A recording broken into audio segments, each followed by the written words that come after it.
लेकिन जब इस तिरंगे के नीचे खड़े लोगों को अच्छी शिक्षा देने की बारी आती है तो वो उत्तर प्रदेश के लोगों के बच्चों के मिड डे मील का पैसा भी खा जाते हैं। इसी उत्तर प्रदेश में हमने देखा कि उत्तर प्रदेश के बच्चों के लिए स्कूल के मिड डे मील का गया पैसा भारतीय जनता पार्टी के लोग खा गए।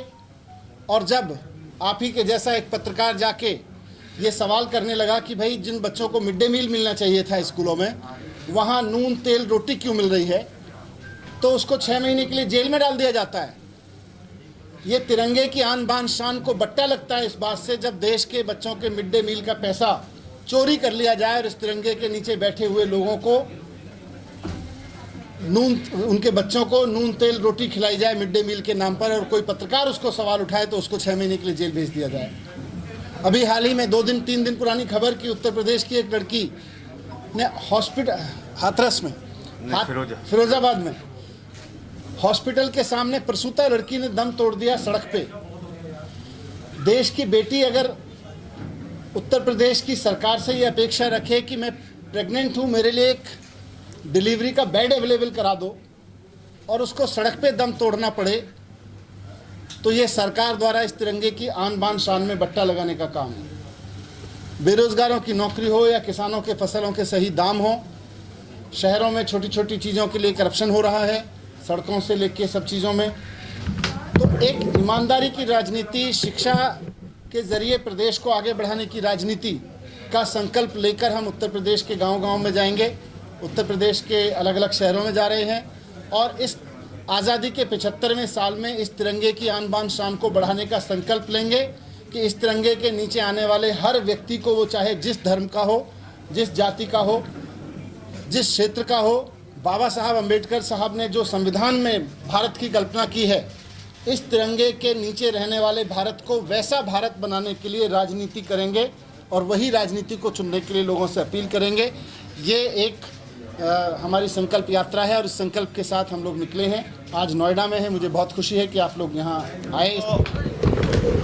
3 उत्तर प्रदेश की विधानसभाओं में ये तिरंगा यात्रा आयोजित की जाएगी। 14 तारीख को, जैसा मैंने बताया, कि मनीष सिसोदिया जी की एक तिरंगा यात्रा और अयोध्या में है। उसके बाद 403 विधानसभाओं में तिरंगा यात्रा होगी। भारत की आन बान शान तिरंगे के नीचे खड़े होकर हम लोग संकल्प लेंगे कि उत्तर प्रदेश को भ्रष्टाचार मुक्त बनाएंगे। उत्तर प्रदेश में किसानों को फसल का दाम मिलेगा, गरीब के घर में 300 यूनिट बिजली फ्री की रोशनी होगी, पानी मुफ्त मिलेगा, नौजवानों के हाथों को रोजगार मिलेगा, और नहीं रोजगार दे पाए तो बेरोजगारी भत्ता देंगे। उत्तर प्रदेश में माताओं बहनों को सुरक्षा मिलेगी, मुफ्त इलाज मिलेगा, मुफ्त शिक्षा मिलेगी। ये सपना हम सब लोग भारत माता की आन बान शान तिरंगे के नीचे खड़े होकर संकल्प लेके पूरा करेंगे, और 403 विधानसभाओं में आम आदमी पार्टी पूरे उत्तर प्रदेश में चुनाव लड़ेगी। अभी मनीष सिसोदिया जी आगरा गए थे तो हम लोगों के ऊपर मुकदमा लिख दिया गया। 517 लोगों पे मुकदमा लिखा गया, जिसमें से 17 लोगों को नामजद किया गया, 500 लोगों को अज्ञात रखा गया। मैं पूछना चाहता हूं, क्या उत्तर प्रदेश में ब्रिटिश हुकूमत चल रही है? क्या आजादी के 75वीं वर्षगांठ पर हम तिरंगा लेकर सड़कों पर नहीं उतर सकते? ये लड़ाई कमल का झंडा बनाम तिरंगा झंडा की है। कमल का झंडा बड़ा है या तिरंगा झंडा? जन आशीर्वाद यात्रा में हजारों लोग कमल का झंडा लेके निकलते हैं, उन पे कोई FIR मुकदमा नहीं होता। तिरंगा झंडा अगर मनीष सिसोदिया लेके निकलते हैं, हम लोग निकलते हैं, तो हमारे ऊपर मुकदमा हो जा रहा है। भारतवर्ष में अगर हम तिरंगा लेके नहीं निकलेंगे तो कहां निकलेंगे? इसलिए आदित्यनाथ जी से कहना चाहते हैं, एक नहीं 1000 मुकदमा कीजिए। उत्तर प्रदेश के गांव गांव में तिरंगा यात्रा निकलेगी। तिरंगा हमारी आन बान और शान है, और 130 करोड़ भारतीयों का स्वाभिमान है, सम्मान है, हमारे लिए गर्व की बात है। तो इसलिए ऐसा करके आप हमें रोक नहीं सकते। मुकदमे आप चाहे जितना लिख लें।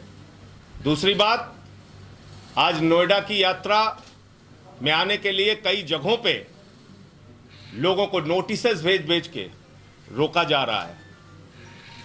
क्या तिरंगा यात्रा में लोगों को आना अपराध है?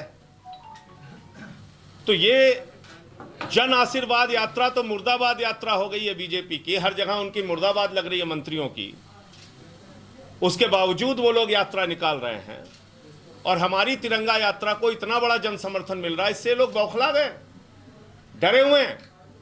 तो इसका फैसला उत्तर प्रदेश की जनता आने वाले दिनों में करेगी और व्यापक तौर पे और बड़े पैमाने पे हम लोग ये यात्राएं आयोजित करेंगे। या भारतीय जनता पार्टी के लिए भी लागू है। एक सेकेंड, अगर हजारों की संख्या में जन आशीर्वाद यात्रा में कमल का झंडा लोग लेके निकल रहे हैं, कहीं पूरे उत्तर प्रदेश में एक मुकदमा हुआ उनके ऊपर?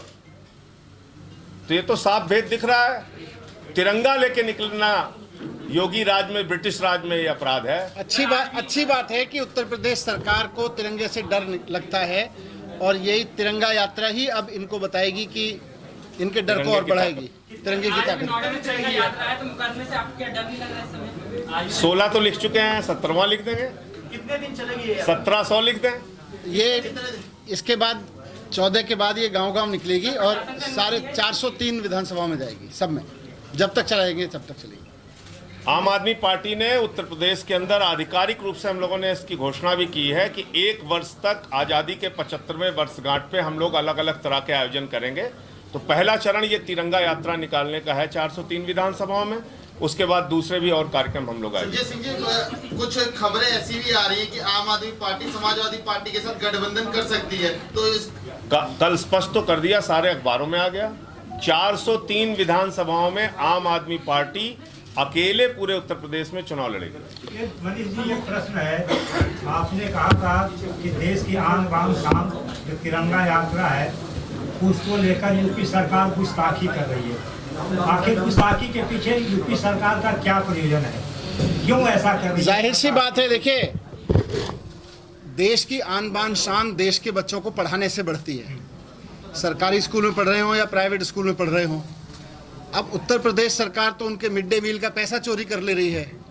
तो बच्चों के मिड डे मील का पैसा चोरी करने से, बच्चों के स्कूल की बिल्डिंग और स्कूल और किताबों का पैसा चोरी करने से तिरंगे की आन बान शान नहीं बढ़ती।